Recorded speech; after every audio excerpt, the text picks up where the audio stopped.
ইমানের দাবি যদি তোর বাণী হয়,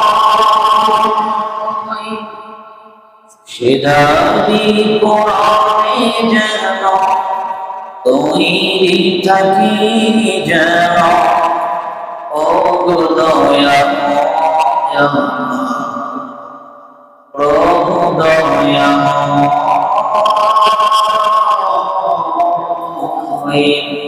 ও গো দয়াময় প্রভু দয়াময়। ইমানের দাবি যদি কোরবানি হয়, সে দাবি কোরআনে যেন তৈরি থাকি যেন। ও গো দয়াময় প্রভু দয়াময়, ও গো দয়াময় প্রভু দয়াময়। أعوذ بالله من الشيطان الرجيم.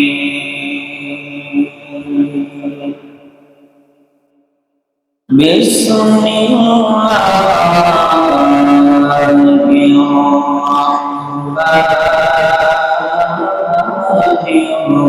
الرحيم.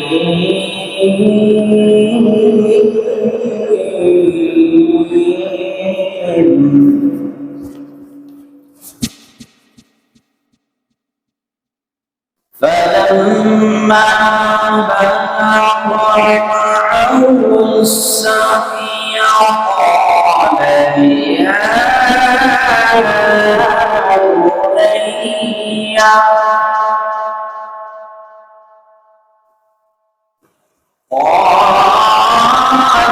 بني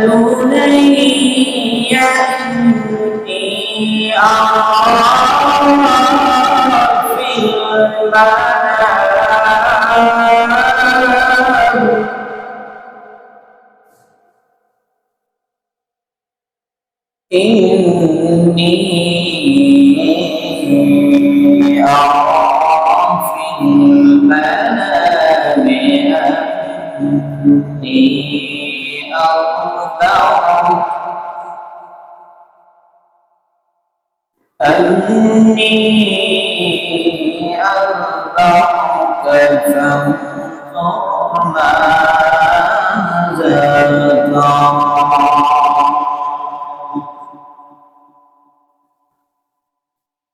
قال يا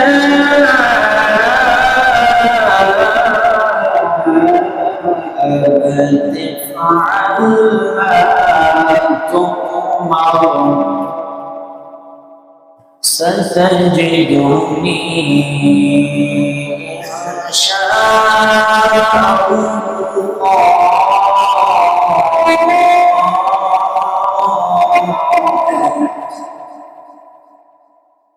إن شاء الله من الصابرين.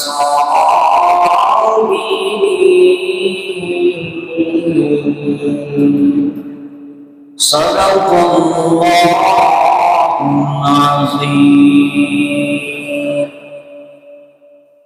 اللهم صل على محمد وعلى آل محمد كما صليت على إبراهيم وعلى آل إبراهيم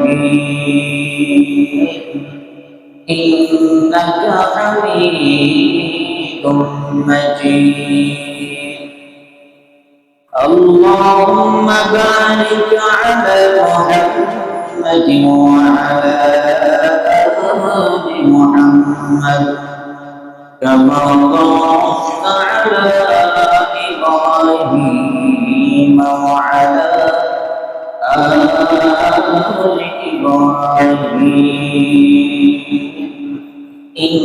إنك حميد مجيد ইমানের দাবি যদি তোর বাণী হয় সে দাবি কোরআনে যেন তৈরি থাকি যেন ও দয়াময় প্রভু দয়াময়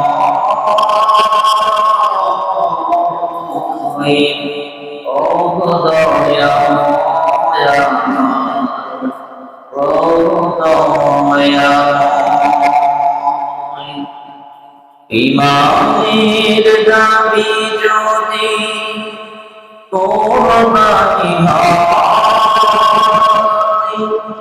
সে দাবি কোরআনে যেন তৈরি থাকি যেন ও দয়াময় প্রভু দয়াময় ও দয়াময় প্রভু দয়াময়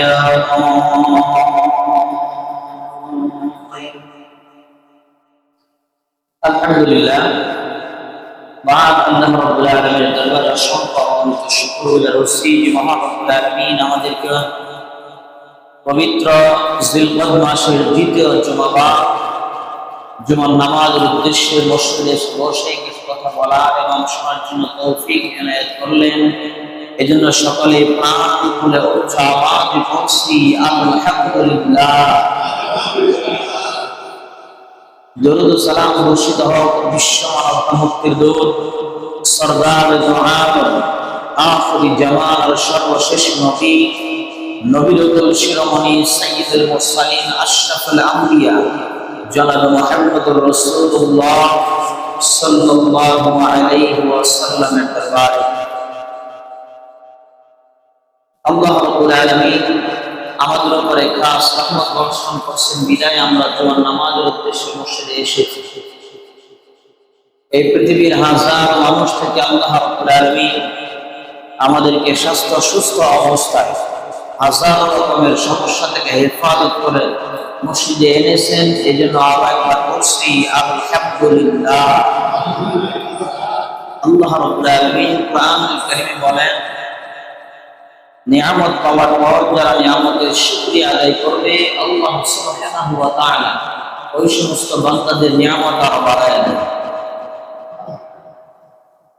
আল্লাহ রাব্বুল আলামিন সূরা ইব্রাহিমে বলতেছেন লা ইয়াশাকারতুম লা সাইয়্যিদান্নাকুম ওয়া লা ইয়াকাফারতুম ইন্না আযাবি لشديد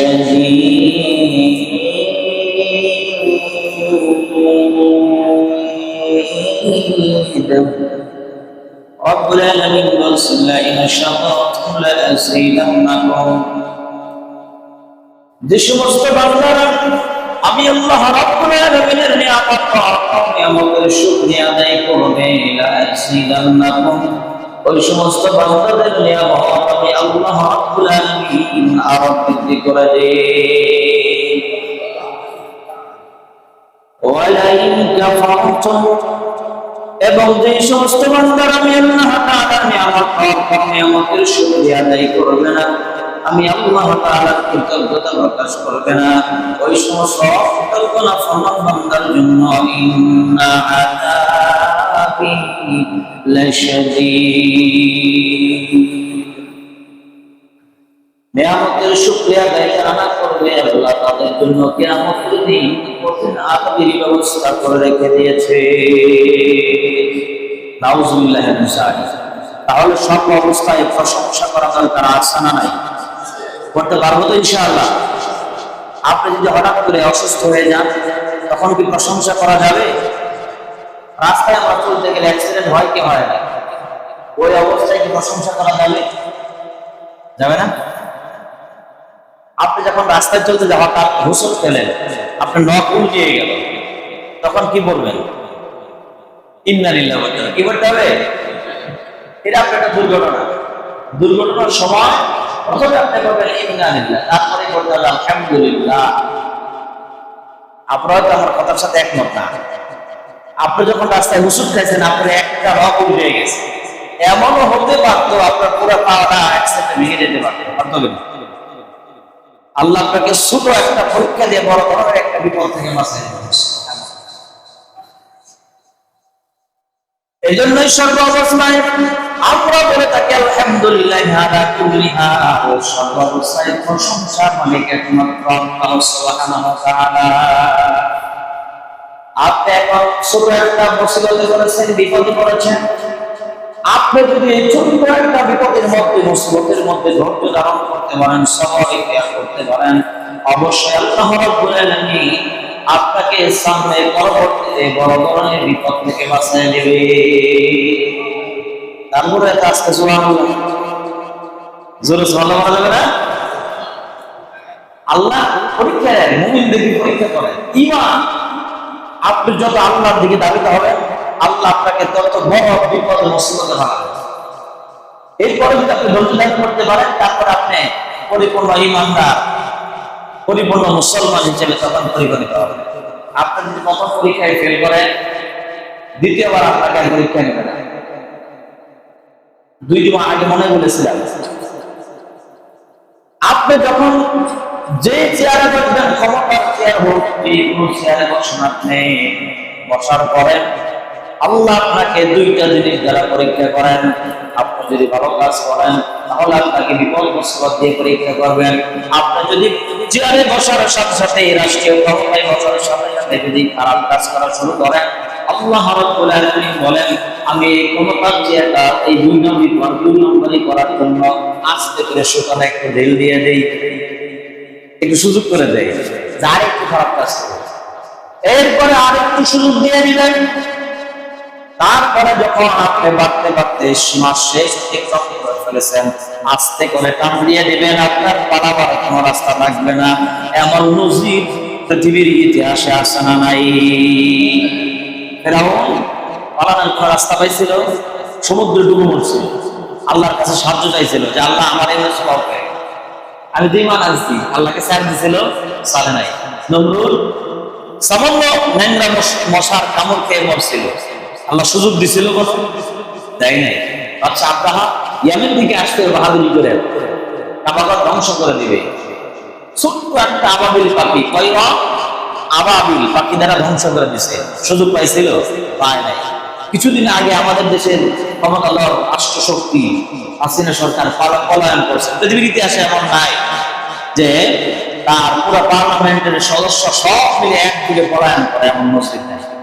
ক্ষমতা বাহাদুরি যারাই করবে, থাপ্পড় দিয়ে আল্লাহ ক্ষমতা থেকে নামিয়ে দেয়। এই ক্ষমতার মালিক কে? কুলিল্লাহুম্মা মালিকাল মুলক তুতিল মুলক, আল্লাহ নিজেই বলতেছেন সারা পৃথিবীর রাজত্ব ক্ষমতা আমার হাতে, আমি যাকে ইচ্ছা তাকে রাষ্ট্র ক্ষমতায় বসাই, আবার যাকে ইচ্ছা তাকে রাষ্ট্র ক্ষমতায় থেকে মুহূর্তের মধ্যে আবার রাস্তার ফকির বানাই দিতে পারি। এই ক্ষমতা আল্লাহর আছে না নাই? ইন্নাল্লাহা আলা কুল্লি শাইইন কাদির। আল্লাহ যা ইচ্ছা তাই করতে পারেন, আর আল্লাহ যখন যাকে ধরে ফাআলুল লিমা ইউরিদ, পালাবার কোনো রাস্তা নাই। আল্লাহ নিজেই বলছেন ফাআলুল লিমা ইউরিদ, আমি কাউকে সহজে ধরি না, একবার ধরলেও আর ছাড় নাই। সম্মানিত হাজরিন, আমি এই বিগত জুমাতে আপনাদের সম্মুখে কিছু আলোচনা করেছিলাম। ইব্রাহিম আলাইহিস সালাম তাকে নমরুদ আগুনে ফেলেছিল, সেখান থেকে উত্তীর্ণ হওয়ার পর আসলেন, বিয়ে শাদী করলেন, কলিজার টুকরা একটা সন্তান হয়েছিল। কত বছর বয়সে? কত? 86 মনে রাখবেন এগুলো। 86 বছর বয়সে একটা কলিজার টুকরা সন্তান হয়েছিল।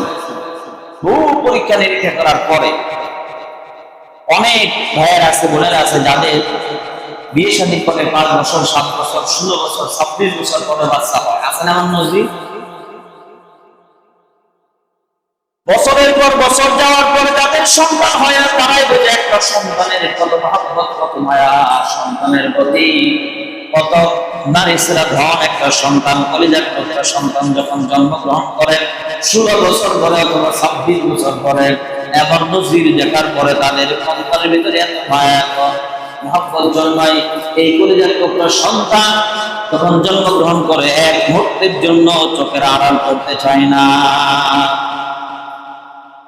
হযরত ইব্রাহিম আলাইহিস সালাতু ওয়াস সালাম আল্লাহ রাব্বুল আলামিন বিভিন্ন ভাবে ঈমানের পরীক্ষা নিয়েছেন। ঈমানের পরীক্ষা এমন করে নিলেন, কলিজার টুকরা যখন জন্মগ্রহণ করলেন 86 বছর বয়সে, আল্লাহর পক্ষ থেকে হুকুম আসলো, ইব্রাহিম তোমার এই কলিজার টুকরা সন্তান আমার তোমার মহব্বতের বিবি হাজরাকে নিয়ে মরুপ্রান্তরে রেখে আসো, সেখানে তাদেরকে বসবাস করার জন্য রেখে আসো। ইব্রাহিম আলাইহিস সালাতু ওয়াস সালাম কোনো কথা বললেন না, সামি'না ওয়া আতা'না, শুনেছেন আর আমল করেছেন। তিনি তাদেরকে রেখে আসলেন। আপনারা জানেন হাজরা আলাইহিস সালাতু ওয়াস সালাম এক দুইবার তৃতীয়বার প্রশ্ন করেছিলেন যে আল্লাহ নবী ইব্রাহিম আপনি অন্তত পক্ষে একবারের জন্য বলে যান কোন অপরাধে আপনি আমাদেরকে এখানে রেখে যাইতেছে। বলেছিলাম না কত সময়? ইব্রাহিম আলাইহিস সালাতু ওয়াস সালামের কলিজা ফেটে যাচ্ছে, জবাব দিতে পারতেছে না, মুখ থেকে কোনো আওয়াজ বের হচ্ছে না। দ্বিতীয়বার যখন হযরত হাজরা আলাইহিস সালাতু ওয়াস সালাম বললেন আল্লাহ নবী ইব্রাহিম আপনি একবারের জন্য বলে যান কোন অপরাধে আমাদেরকে মরুপ্রান্তরে রেখে যাচ্ছেন, যেখানে জনমানবহীন একটা মরুপ্রান্তর, খাবারের ব্যবস্থা নেই, পানির ব্যবস্থা নেই। ইব্রাহিম আলাইহিস সালাতু ওয়াস সালাম এবার সওয়ারিতে চড়বেন, শুধু একবারের জন্য বলে কথা না বলে আঙ্গুলে ইশারা দিয়ে বলেছিলেন যে আল্লাহ রাব্বুল আলামিনের হুকুম হয়েছে বিদায় তোমাদেরকে এখানে রেখে যাচ্ছি। হাজরা আলাইহিস সালাতু ওয়াস সালাম ইব্রাহিম আলাইহিস সালাতু ওয়াস সালামের মনের ভাব বুঝতে পারলেন না, নিজের থেকে উত্তর দিয়ে বলে দিলেন, ও ইব্রাহিম গো, আমি আল্লাহকে সাক্ষ্য রেখে বলতেছি যে আল্লাহর হুকুমে কলিজার টুকরা ইসমাইল এবং আমি হাজরাকে এখানে রেখে যাচ্ছেন, সেই আল্লাহ আমাদেরকে খাবার এবং পানির অভাবে মারবেন না। আল্লাহর উপর ভরসা করছেন না?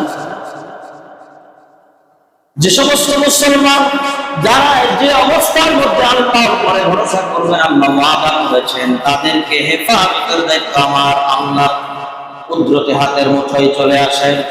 এইভাবে করে হাজরা আলাইহিস সালাতু ওয়াস সালাম সেখানে বসবাস করতে লাগলেন। 3 দিন যেতে না যেতেই এক মশক পানি এবং কয়েকটা খেজুর শেষ হয়ে গেল।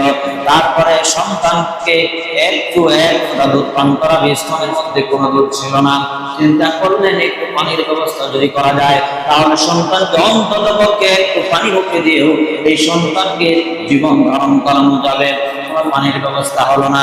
এই ঘটনা আপনারা জানেন, সাফা এবং মারওয়া পাহাড়ের মধ্যে 7বার দৌড়াদৌড়ি করেছেন, আল্লাহ পছন্দ করেছেন এটাকে হাজিদের জন্য 7বার সাই করা ওয়াজিব করে দিয়েছে। প্রত্যেকটা হাজিরা সেখানে 7বার দৌড়াদৌড়ি করতে হবে। এক পর্যায়ে হযরত হাজরা আলাইহিস সালাতু ওয়াস সালাম লক্ষ্য করলেন কলিজার টুকরা সন্তান তার পাটা নড়াচড়া করতেছেন, সেখানে একটু পায়ের কাছে একটু পায়ের গোড়ালির মধ্যে একটু পানি দেখা যায়। দৌড়ে এসে দেখলেন যে সত্যিই তো পানি এখানে। এতক্ষণ পর্যন্ত শুধু মরীচিকাই দেখেছেন। দুদু মরুভূমি প্রান্তরের মধ্যে যখন প্রচন্ড রোদ লেগেছে তখন এক প্রান্তরে দাঁড়িয়ে অন্য প্রান্তরে দেখেছেন যে সেখানে পানি যেন ঢেউ ফেলতেছে, আসলে তা মরীচিকা। সর্বশেষ যখন কলিজার টুকরা সন্তানের পায়ের নিচে পানি দেখতে পেলেন, দৌড়ে এসে সেখানে দেখলেন যে পানি তো দিক দিক চলে যাচ্ছে। তখন তিনি পানিকে বলেছিলেন জমজম। এই কথা বলার সাথে সাথে একটু বালি দিয়ে ভাত দিয়েছিলেন।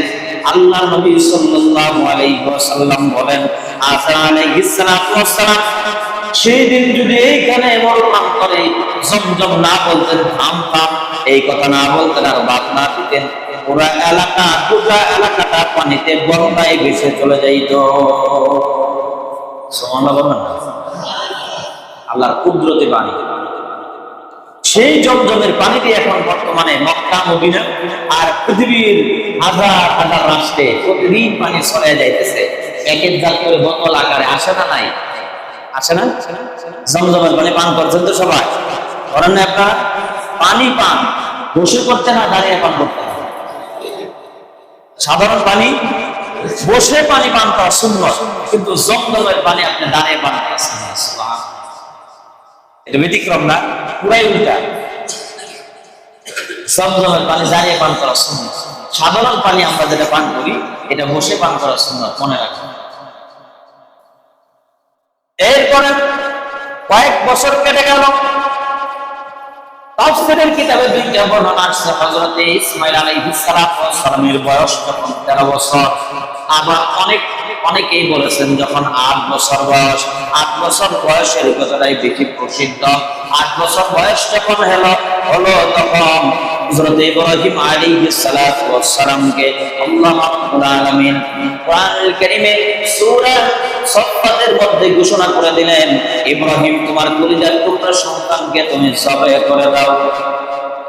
চিন্তা করছেন, 86 বছর বয়সে সন্তান হয়েছে, বলছে মরণান্তরে রেখে আসো।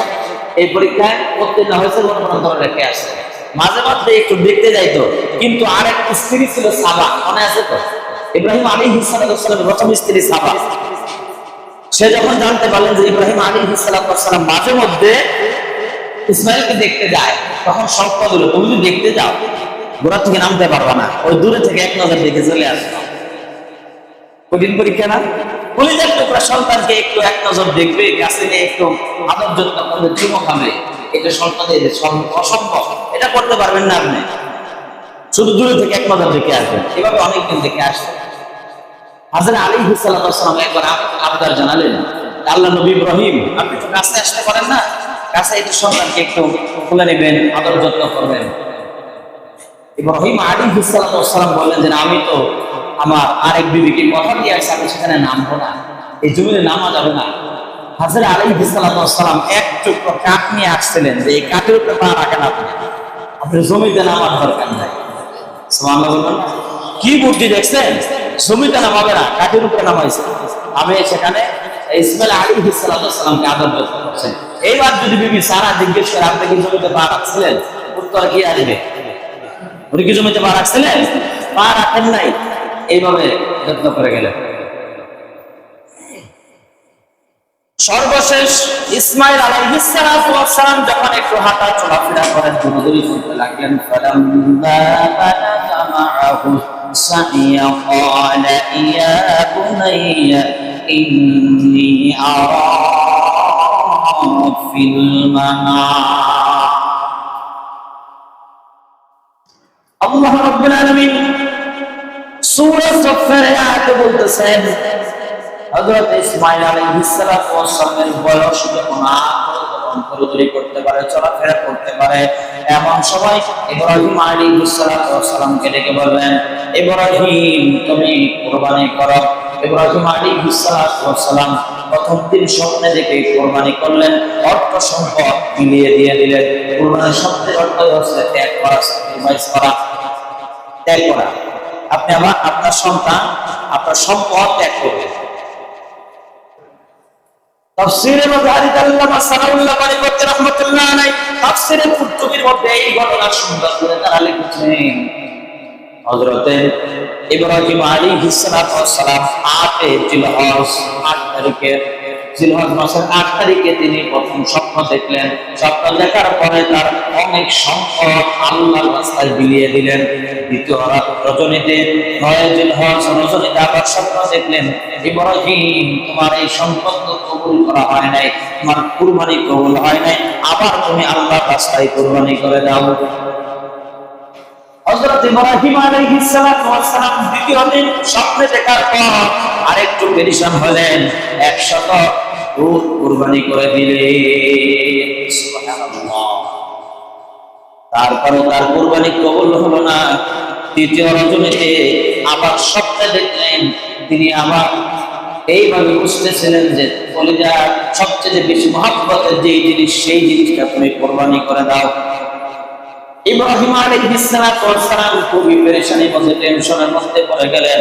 তিনি চিন্তা করতে লাগলেন, আমার সবচেয়ে বেশি মহব্বত আমার কলিজার টুকরা সন্তান ইসমাঈল আলাইহিস সালাম। এবার কি করলেন ইব্রাহিম আলাইহিস সালাম? তার বিবি হাজেরাকে গিয়ে বলতেছেন, হাজেরা গো, আমার কলিজার টুকরা সন্তানকে তুমি একটু সাজিয়ে গুছিয়ে দাও, আমি তাকে নিয়ে বেড়াতে যাব অথবা তাকে নিয়ে দাওয়াত খাইতে যাব। তাফসীরে কুরতুবীর মধ্যে এরকম দুইটা বর্ণনা আছে। ইব্রাহিম আলাইহিস সালাম একবার বলেছেন যে আমি তাকে নিয়ে বেড়াতে যাব, আবার বলেছেন যে আমি তাকে নিয়ে দাওয়াত খাইতে যাব। হাজেরা আলাইহিস সালাম পুরো কথা বলেন নাই, সামিনা ওয়া আতানা। নবী রাসূলগণ তারা যেভাবে কথা শুনেছেন তারা সেইভাবে আমল করেছেন, তাদের স্ত্রীগণ যেই কথা শুনেছেন সেইভাবে আমল করেছেন। হযরত ইসমাঈল আলাইহিস সালামকে সাজিয়ে গুছিয়ে দিলেন, নিয়ে রাস্তায় অতিবাহিত হয়েছেন। এবার ইব্রাহিম আলাইহিস সালাম মূল কথাটা তার কলিজার টুকরা সন্তান ছোট্ট সন্তানকে বলতেছেন, ফালাম্মা بلغ معه السعي قال يا بني إني أرى في المنام وأمر কলিজার টুকরা সন্তান, আমি তো স্বপ্নে দেখেছি তোমাকে জবে করতেছি। আশ্চর্য কথা, মরুপ্রান্ত রেখে আসছে ছোট্টবেলায় যখন সে রূপপান করে, ওই সময় রেখে আসছে এতদিন ভরণ পোষণের কোনো খবর নাই, জামা কাপড়ের খবর নাই, খাবারের কোনো ব্যবস্থা নাই। 8 বছর বয়সে এসে হঠাৎ করে বলতেছেন আমি তো স্বপ্নে দেখছি তোমাকে জবাই করতেছি।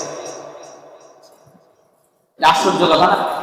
আমাদের মতো সন্তান হলে বলতো এটা কোনো কথা বললে না, নেই আমার মা এবং আমাকে আপনি মরুপ্রান্তরে রেখে আসছেন, কত বছর চলে গেল, আপনি কোনো খাবার দাবারের ব্যবস্থা করেন নাই, পোশাক পরিচ্ছদের ব্যবস্থা করেন নাই, 8 বছর পরে এসে বলতেছেন আপনি যে স্বপ্নে দেখছি তোমাদের জবাই করতেছি। এটা ভেজলামি কথা। আমাদের মতো মন মানসিকতা এরকম কথা বলে, কিন্তু না। হযরত ইসমাঈল আলাইহিস সালাম ভবিষ্যতের নবী, তিনি বললেন হযরত ইব্রাহিম আলাইহিস সালামের কথার জবাবে বলেন আন্নী আসবাহু।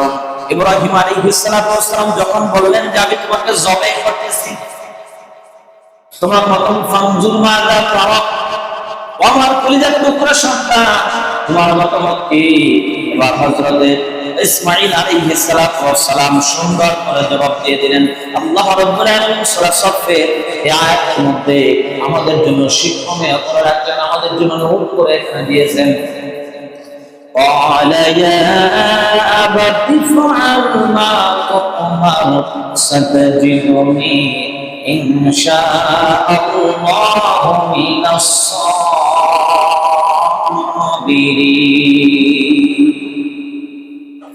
হযরত ইসমাঈল আলাইহিস সালাম বলেন, আব্বাজান ইয়া আবাত ইফআল, আপনি আল্লাহ রাব্বুল আলামিনের পক্ষ থেকে যেই কদর করে আদেশ হয়েছে আপনি সেই কাজটা করেন, আপনি আমাকে জবাই করে দেন, আমার কোনো আপত্তি নাই। শুধু আপত্তি নাই এমনই বলেন নাই, সাতাজিদুনি ইনশাআল্লাহু মিনাস সাবিরিন। আব্বাজান আপনি আমাকে জবাই করে দেন, আমার কোনো আপত্তি নাই, বরং সাতাজিদুনি আপনি আমাকে পেয়ে যাবেন ইনশাআল্লাহু মিনাস সাবিরিন। অবশ্যই আপনি আমাকে ধৈর্যশীলদের অন্তর্ভুক্ত পেয়ে যাবেন। সুবহানাল্লাহি ওয়া বিহামদিহি সুবহানাল্লাহিল আযীম। কত বড় কথা বলেছে, চিন্তা করছেন? সরাসরি প্রস্তাব দিয়েছে তোমাকে আমি জবাই করতে স্বপ্নে দেখছি। আর নবীদের স্বপ্ন এটা কোনো ভাওতাবাজি না, এটা কোনো ভাওতাবাজি। আমরা তো হাজার রকমের স্বপ্ন দেখি, দেখি না? নানা ধরনের স্বপ্ন দেখি যে রাজকন্যাকে বিয়ে করে ফেলেছে, এমন স্বপ্ন আছে না নাই? আপনি স্বপ্ন দেখছেন আপনার স্বপ্ন কখন মেরে ফেলেছে, এমন স্বপ্ন আছে না নাই? যে কোনো স্বপ্ন হলো, স্বপ্ন হয় 3 ধরনের। কয় ধরনের জানেন তো? আল্লামা শিবির রহমাতুল্লাহ আলাইহি তিনি হচ্ছেন উত্তম স্বপ্ন ব্যাখ্যাকারী। তিনি লিখেছেন তার বইতে স্বপ্ন 3 ধরনের হয়। কয় ধরনের? 3 ধরনের। একটা স্বপ্ন আছে আপনি সারাদিন যা চিন্তা করেন ঘুমানোর সময় দেখবেন আপনি দেখলে দেখতেছেন, এমন স্বপ্ন আছে না নাই? হয় না এরকম? এরা আমরা মাঝে মধ্যে দেখে থাকি। খুব বেশি টেনশন কাজ করতেছে মাথায়, আপনি যা চিন্তা করতেছেন এটা আপনি দেখতেছেন। আরেকটা স্বপ্ন হয় শয়তানের পক্ষ থেকে, আরেকটা স্বপ্ন দেখায় শয়তান নানান বুদ্ধি দিয়ে মাথার মধ্যে দেখবেন যে আপনি দেখতেছেন অমুক তমুক এটা সেটা দেখতেছেন, দেখলেন এক কথা। আরেকটা স্বপ্ন, সেটা স্বপ্ন না, সেটা ইলহাম, আল্লাহর পক্ষ থেকে দেখানো হয়। সুবহানাল্লাহ। ওই স্বপ্ন খুব মঙ্গলজনক হয়। আমার জীবনে এরকম মঙ্গলজনক স্বপ্ন অনেকবার দেখেছি। আমি অনেক সময় দেখেছি, গত 7-8 বছর আগের কথা বলি। ঘুমিয়ে আছি, রাতে স্বপ্ন দেখতেছি আমি জুমার নামাজ পড়াইতেছি, সূরা ফাতিহা পড়তেছি, সূরা ইয়াসিন পড়তেছি, সূরা রহমান পড়তেছি, সূরা ওয়াদুহা পড়তেছি। আমি আমার উস্তাদ, একজন উস্তাদ ছিলেন, তাকে জিজ্ঞেস করলাম স্বপ্নের তাবির করেন, ব্যাখ্যা করেন। উনি সুন্দর ব্যাখ্যা করছেন। আলহামদুলিল্লাহ, আল্লাহর রহমতে সব হয়েছে। এগুলো ভালো না খারাপ? কোরআন পড়া ভালো না খারাপ? আপনি যখন স্বপ্নে দেখবেন যে আপনি নামাজ, জুমার নামাজ পড়া, এটা সম্মানের কাজ না? ইমামের মর্যাদা বেশি না মুফতাদির মর্যাদা বেশি? আমার সেই উস্তাদ ব্যাখ্যা করেছেন, আলহামদুলিল্লাহ সব আস্তে আস্তে হচ্ছে। এটা হচ্ছে আল্লাহর পক্ষ থেকে হয়।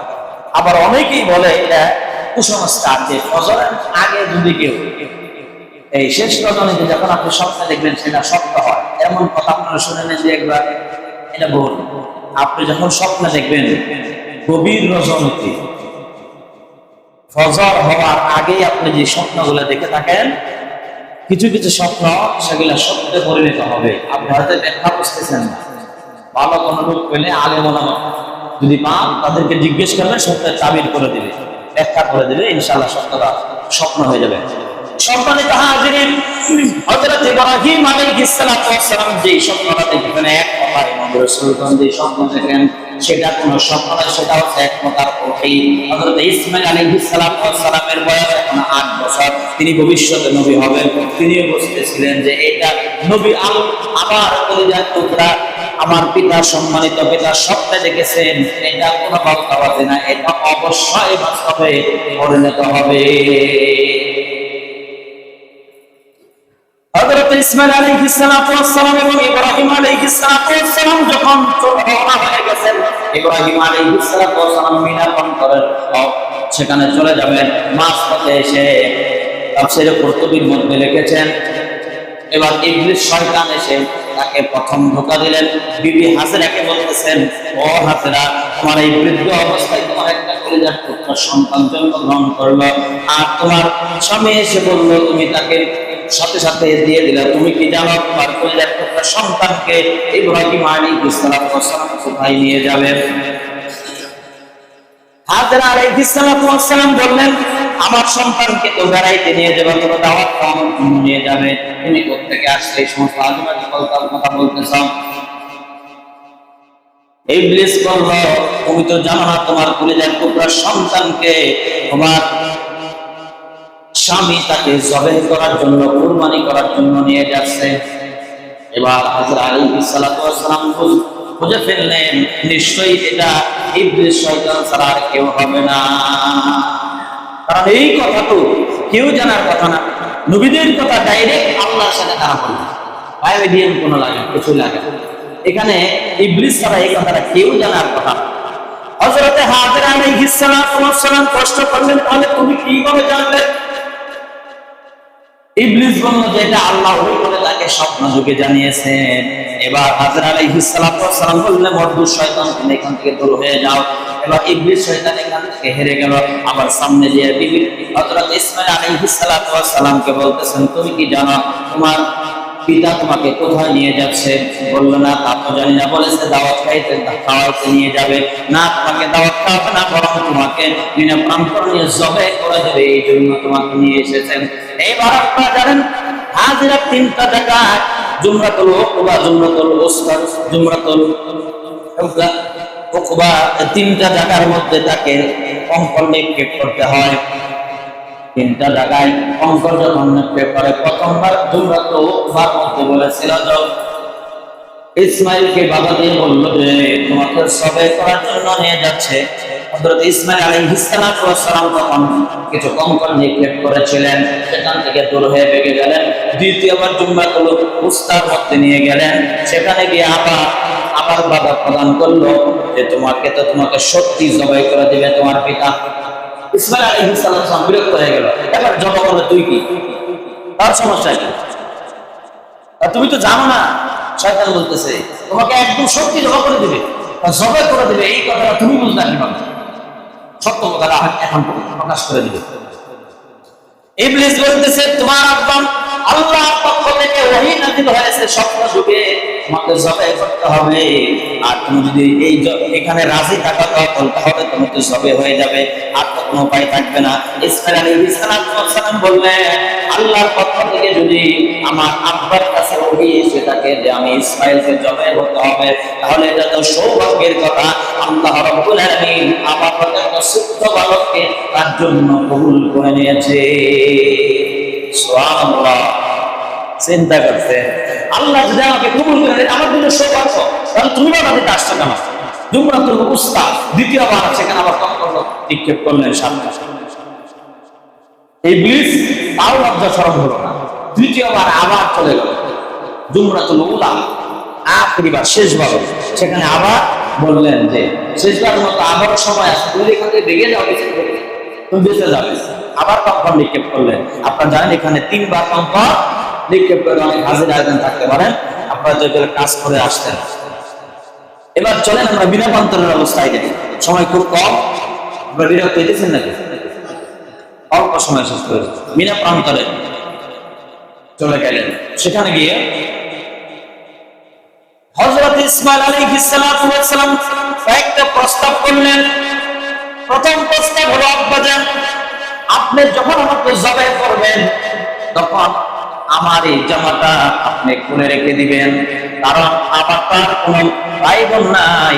আমি যদি এখানে জবাই হয়ে ইন্তেকাল করি আমার পা অন্ততপক্ষে আমার এই জামাটা নিয়ে একটু সান্ত্বনা পেতে পারবে। দ্বিতীয় প্রস্তাব করলেন আব্বাজান আপনি যখন আমাকে জবাই করবেন তখন আমার হাত পা আপনি বেঁধে নিবেন আর আপনার চক্ষুটা আপনি বেঁধে নিবেন। কিছুক্ষণ পরে মুহূর্তের মধ্যে আবার সিদ্ধান্ত চেঞ্জ করলেন, বলেন আব্বাজান আপনি যখন আমাকে জবাই করবেন তখন হাত পা বাঁধার দরকার নাই, চক্ষুটা বাঁধার দরকার নাই। হযরত ইব্রাহিম আলাইহিস সালাম বললেন আমার কলিজার টুকরা সন্তান আমি তো তোমার একই সময় দুই রকমের কথার অর্থ বুঝতে পারলাম না। হযরত ইব্রাহিম আলাইহিস সালাম যখন এই কথা বললেন ইসমাইল আলাইহিস সালাম জবাবে বললেন আব্বাজান প্রথমবার বলেছিলাম আপনি তো একজন সম্মানিত নবী, আপনি যখন আমাকে জবাই করতে যাবেন জবাই করার এই যন্ত্রণা সহ্য হয়তো আমার পা হাত ডাইরেক্ট, এবার আপনি একজন সম্মানিত মানুষ, আপনি আমার সম্মানিত পিতা, আমার এই ছোট্ট বালক আমি আমার এই হাত আপনার গায়ে লেগে যা এটা তো ন্যায্য হয়ে যাবে। সুবহানাল্লাহ। নবীদের কত বুদ্ধি চিন্তা করছেন। ইব্রাহিম আলাইহিস সালাম বললেন আব্বাজান বুঝলাম তোমার হাত বাবার গায়ে লেগে যেতে পারে এই জন্য বাদ দেওয়ার কথা বললেন, বললাম আবার না বাদ দিয়ে আবার জবাই করার কথা কেন বললেন, এটার অর্থটা বুঝলাম না। এবার ইসমাইল আলাইহিস সালাম বলেন আব্বাজান কিয়ামতের দিন লক্ষ কোটি মানুষ যেন এই প্রশ্ন না করতে পারে, আল্লাহর হুকুমে ইসমাইল রাজি ছিল না বিদায় তাকে হাত পা বেঁধে তাকে জবাই করতে হয়েছে। এই প্রশ্ন যাতে কেউ না করতে পারে এই জন্য আমি হঠাৎ করে আপনাকে বললাম আমার হাত পা বাঁধতে হবে না, হাত পা বাঁধা সারা অবস্থায় আপনি আমাকে জবাই করে দেন, কিয়ামতের দিন যেন কেউ প্রশ্ন না করতে পারে যে আল্লাহর হুকুমে রাজি ছিল না বিদায় ইসমাইলকে বেঁধে জবাই করতে হয়েছিল। সুবহানাল্লাহ বিহামদিহি সুবহানাল্লাহিল আযীম।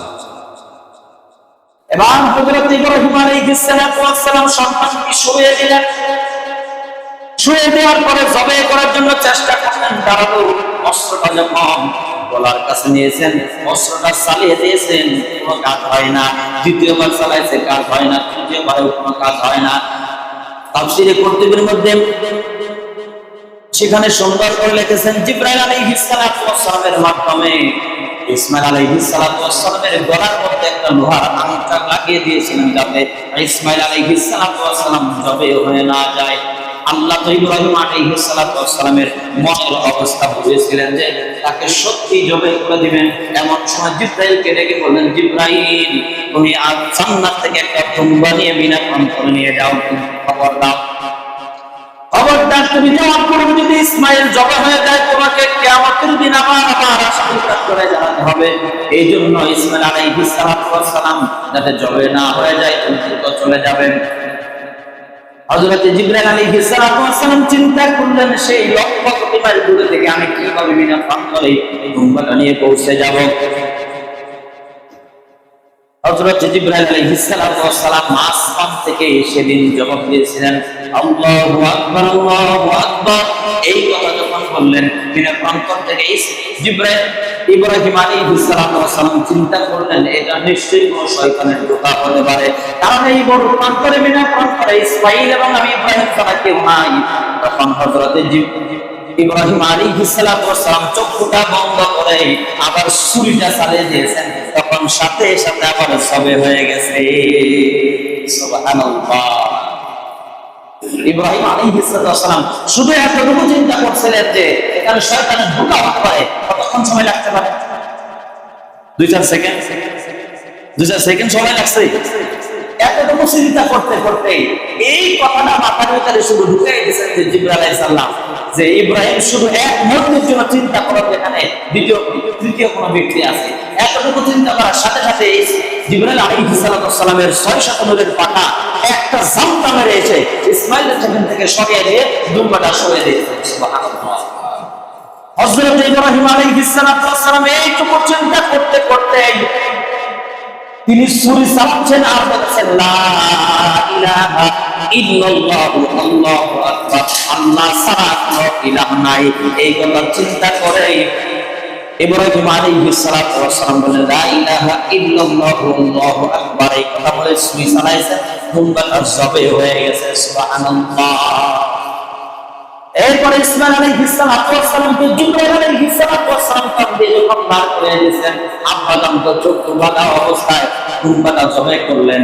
এবার তৃতীয়বারের মতো ইসমাঈল আলাইহিস সালাম নিজের থেকে করে দিলেন আল্লাহু আকবার ওয়া লিল্লাহিল হামদ। আল্লাহই মহান, সমস্ত প্রশংসা তার জন্য। কার জন্য? আল্লাহর জন্য। দেখেন তিনজন মহাপুরুষ এই বাক্যটা উচ্চারণ করেছেন। প্রথমে জিবরাইল আলাইহিস সালাম বলেছেন আল্লাহু আকবার, আল্লাহু আকবার। দ্বিতীয়বার ইব্রাহিম আলাইহিস সালাম বলেন লা ইলাহা ইল্লাল্লাহু আল্লাহু আকবার বলে ছুঁয়ে চালিয়েছেন। তৃতীয়বার ইসমাঈল আলাইহিস সালাম আবার আল্লাহর বরকত প্রকাশ করলেন আল্লাহু আকবার ওয়া লিল্লাহিল হামদ। আল্লাহর বরকত এবং প্রশংসা করলেন। তিন মহাপুরুষের এই বাক্যটা আল্লাহর কাছে একটা প্রশংসনীয় হয়েছে, পছন্দ হয়েছে যে সারা পৃথিবীর যত হাজিরা আছে সবাই সেই দিন এটা বলে থাকে। এরপরে আমরা কোরবানির সময় বলে থাকি, ঈদের সময় তাকবীরটা আমরা বলি কি বলি না? এজন্য কিয়ামত পর্যন্ত তিন মহাপুরুষের এই তাকবীরটা আমাদের জন্য বলা ওয়াজিব করে দিয়েছেন। 9 জিলহজ ফজর থেকে নিয়ে 13 জিলহজ আসর নামাজ পর্যন্ত প্রত্যেক ফরজ নামাজের পরে সালাম ফেরানোর পরে এই তাকবীরটা বলা ওয়াজিব করে দিয়েছে। সম্মানিত হাজিরিন, আর অনেক কথা বলার ছিল, সময় কম। কুরবানি কাদের করতে হবে বলেছিলাম যে মাসালাগুলো বলবো, মূল ঘটনা বলে তো শেষ করতে পারলাম না। এখন বলেছেন তো কলিজার টুকরা সন্তানকে কিভাবে জবাই করেছিলেন ইব্রাহিম আলাইহিস সালাম। ইমানের দাবি যদি কুরবানি হয়, সে দাবি পূরণে যেন তৈরি থাকি আমার। ও দয়াময় আমার, ও দয়াময়, ও দয়াময় আমার, ও দয়াময়। ইমামের দাবি যদি কুরবানি হয়, সে দাবি পূরণে যেন তৈরি থাকি আমার প্রভু দয়াময় আমার প্রভু দয়াময়। প্রিয় ভাইরা আমার, যাদের অর্থ সম্পদ আছে অবশ্যই কুরবানি করতে হবে। যারা কুরবানি করবেন না তাদের জন্য কি পরিণত আছে, জাহান্নামে কি শাস্তি হবে, ভয়াবহতা আছে। ইনশাআল্লাহ আগামী জুমায় আপনাদেরকে সেই কথাটা বলবো, মূল কথা বলবো। যাদের অর্থ সম্পদ আছে কুরবানি অবশ্যই করতে হবে। গতকাল একটা লোক আমার কাছে আসছে, এসে বলতেছে, হুজুর আমাদের টাকা পয়সা আছে কিন্তু আমার স্বামী চায় ছাগল কুরবানি দিবে, আমার শ্বশুর চাই বড় একটা গরু দিবে। আমি উত্তরে বলছি, আপনাদের কারো কুরবানি হবে না। আপনাদের কুরবানি হবে না কথাটা লিখে নেন, আমার নাম লিখে দিব নিচে। আমি আশ্চর্য হয়েছে, না কি জন্য সেটা বলে। আপনাদের যাকাত খরচ, আপনার যাকাত দিতে দেন। কথা কি বুঝাইতে পারছি? যাকাত খরচ হচ্ছে আপনার কমপক্ষে 70,000 টাকা যাকাত দিতে হবে। আমি যতটুকু জানি 8-10,000 টাকা যাকাত দিচ্ছেন, বাকি টাকা কি করছেন এটা জানেন নাই। যাকাত হচ্ছে ফরজ বিধান, কুরবানি ওয়াজিব। ফরজ আগে না কুরবানি আগে? কথা বলেন। এখন আপনি দুইটাই আদায় করতে হবে, যাকাতও দিবেন কুরবানি করবেন। এই মাসালা বলবো আগামী জুমায় ইনশাআল্লাহ। প্রস্তুতি থাকেন সবাই, সকলকেই যাকাত এবং কুরবানি দুইটাই আদায় করতে হবে। যারা যাকাত দিচ্ছেন তারা কুরবানি করবেন, আর যারা যাকাত দেন নাই তারা যাকাত এবং কুরবানি দুইটাই দিতে হবে। পারবো না ইনশাআল্লাহ? এই দুনিয়ায় তো শেষ না, আখিরাতে আদালতে আমাদের জন্য অপেক্ষা করতেছে সুসংবাদ, তাহলে দুঃসংবাদ। ফারিকুন ফিল জান্নাতি ওয়া ফারিকুন ফিস সাঈর। আল্লাহ বলতেছেন এক দল জান্নাতি আর এক দল জাহান্নামী। আমরা কোন রাস্তায় যেতে চাই? জান্নাত। আল্লাহ রাব্বুল আলামিন আমাদেরকে কবুল করুক, আমরা আল্লাহুম্মা আমিন। রব্বুল আলামিন সকল মুসলমান দিনদার ভাইদেরকে যাদের অর্থ সম্পদ আছে যাকাত এবং কুরবানি সঠিকভাবে আদায় করার তৌফিক দান করুন, আমরা আল্লাহুম্মা আমিন।